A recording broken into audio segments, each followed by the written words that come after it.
What if I told you that right now, sitting in someone's safe, maybe even yours, there's a pistol worth 3 for maybe 5 times what they paid for it? And they have absolutely no idea. Every single year, thousands of gun owners sell off firearms they think are just old or not worth keeping, only to watch them explode in value years later. That feeling? It's called seller's remorse, and it hits hard. Today, we're counting down 12 pistols that are quietly becoming legends. Guns that experts, collectors, and serious enthusiasts are desperately hunting for right now. If you own one of these, do not sell it until you watch this entire video. Like this video, subscribe, and let's get into it, because number 1 might already be in your collection. Number 12, Colt Python, pre-1999, in the white era. Let's kick things off with a name that makes every serious collector stop dead in their tracks, the Colt Python. But here's the thing, we're not talking about just any Python.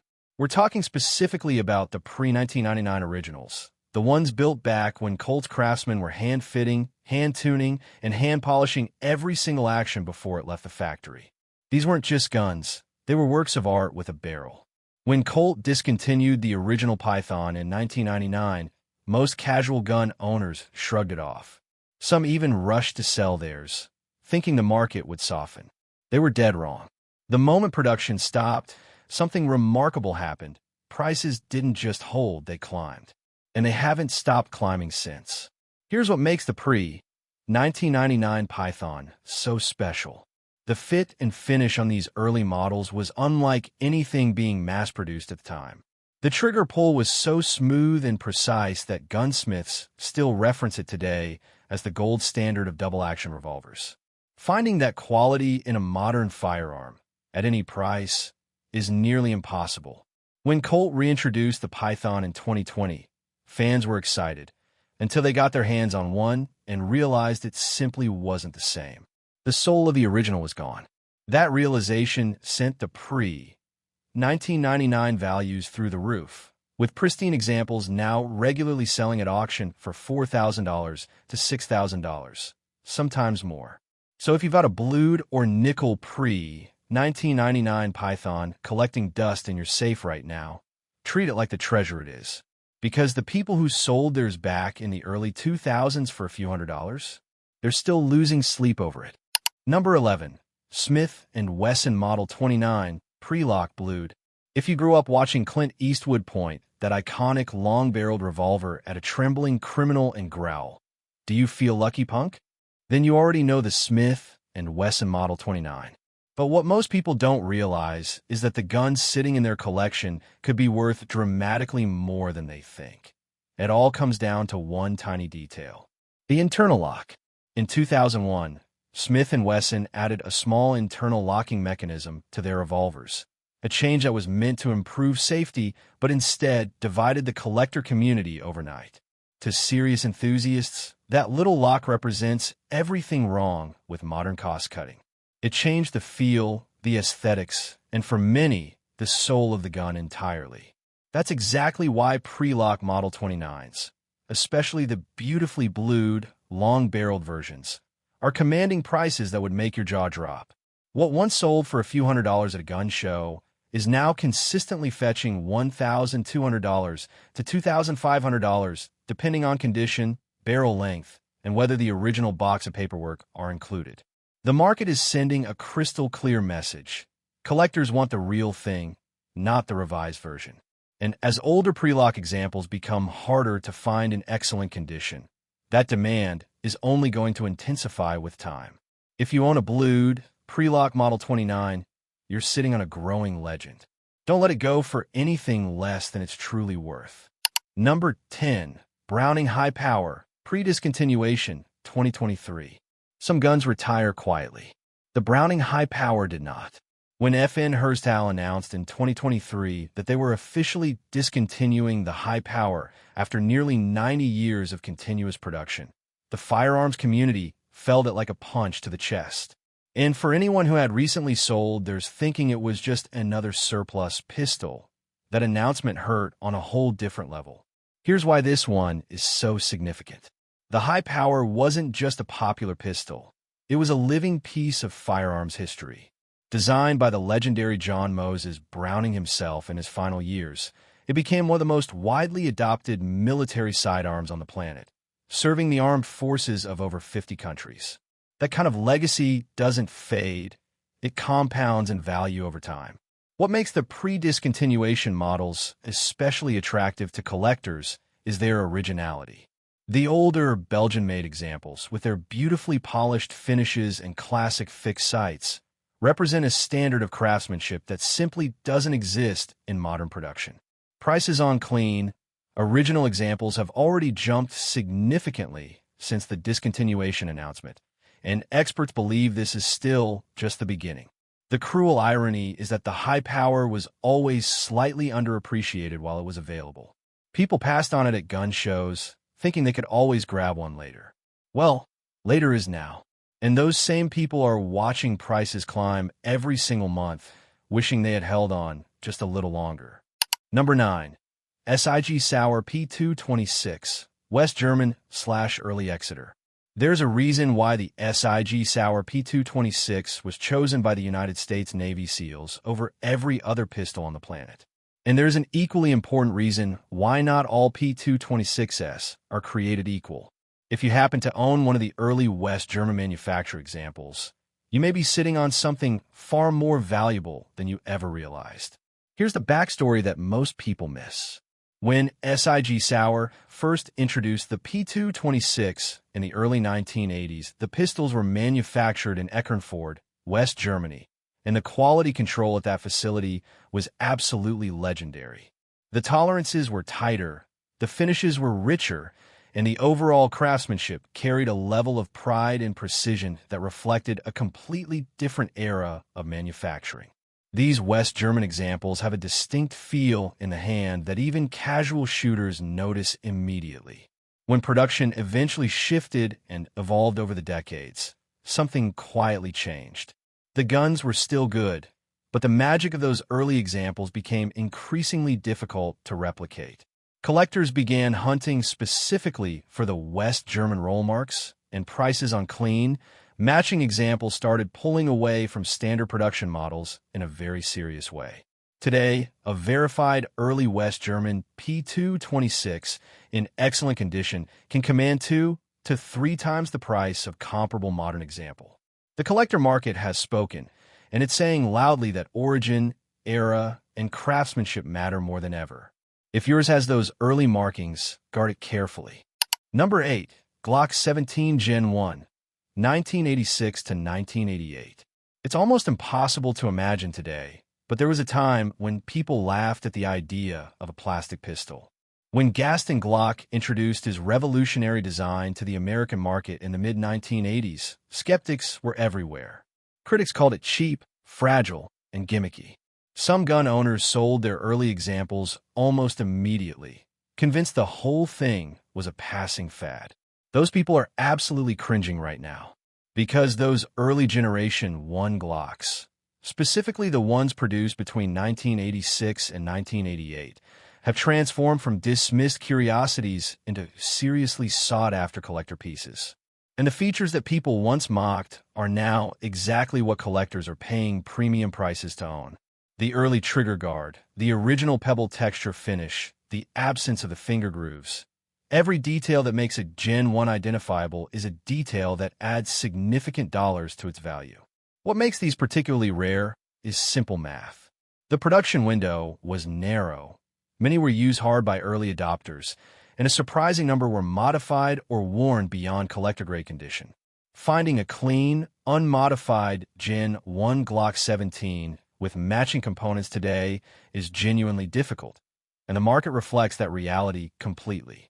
Verified examples in excellent condition are now regularly selling between $1,500 and $3,000. Extraordinary numbers for a pistol that once sat in bargain bins. The people who held onto theirs through the skepticism and the doubt. They are very quietly smiling today. Number 7. Ruger Security 6. Here is a name that doesn't get nearly enough respect in collector circles, but that is changing fast.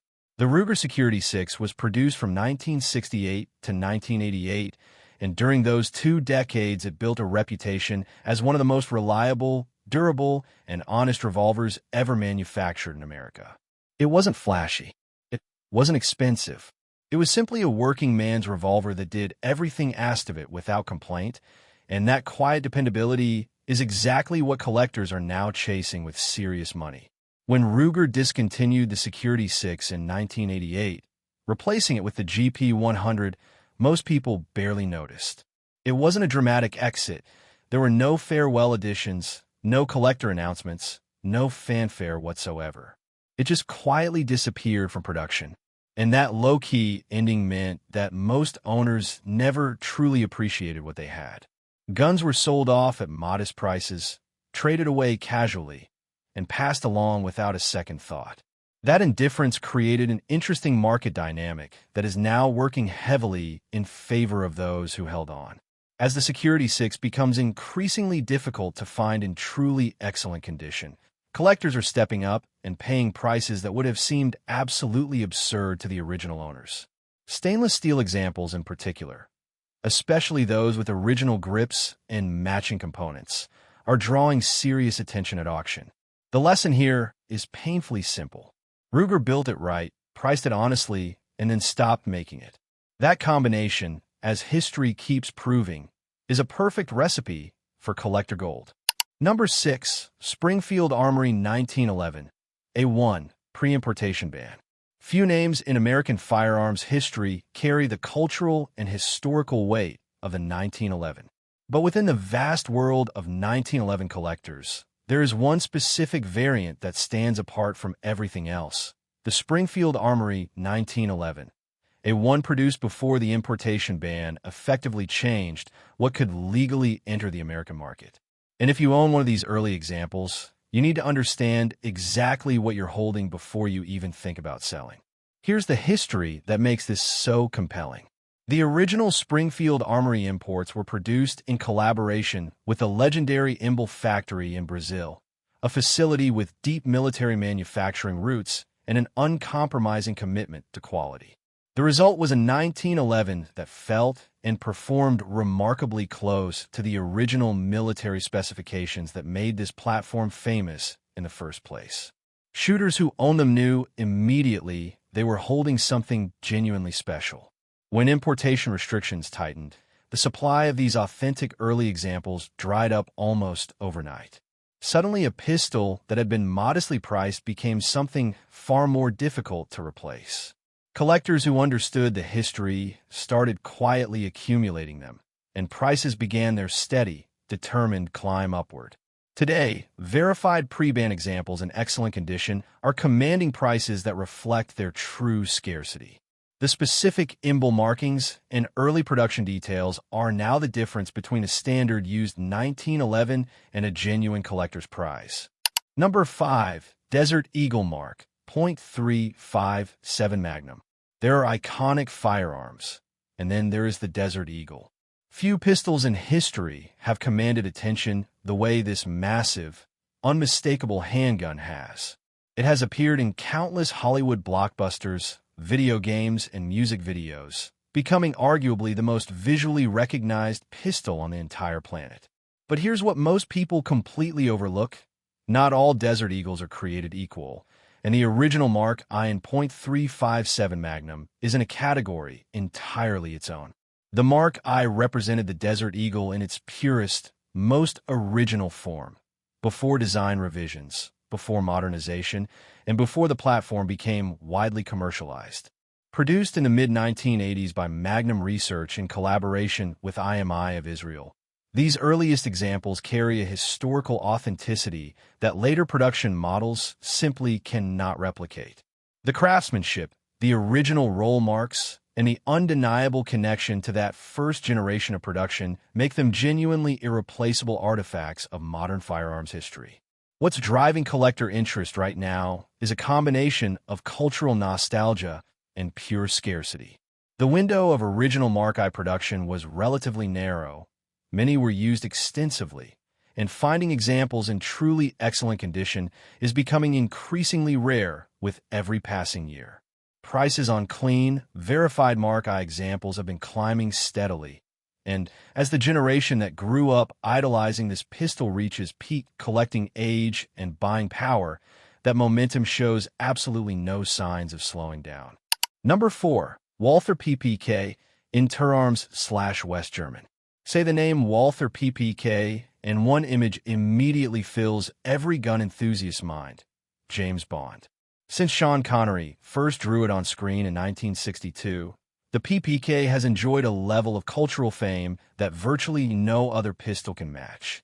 But beneath the Hollywood glamour lies a genuinely important piece of firearms history, and the specific variants that serious collectors are hunting right now have nothing to do with modern production lines. The guns that matter most are the Interarms imported, West German-manufactured PPKs produced during the 1960s through the 1980s. These examples were built in Ulm, West Germany, at a time when Walther's manufacturing standards were at their absolute peak. The fit, the finish, the incredibly smooth action. Everything about these West German examples reflects a craftsmanship standard that modern production has simply never been able to fully recapture.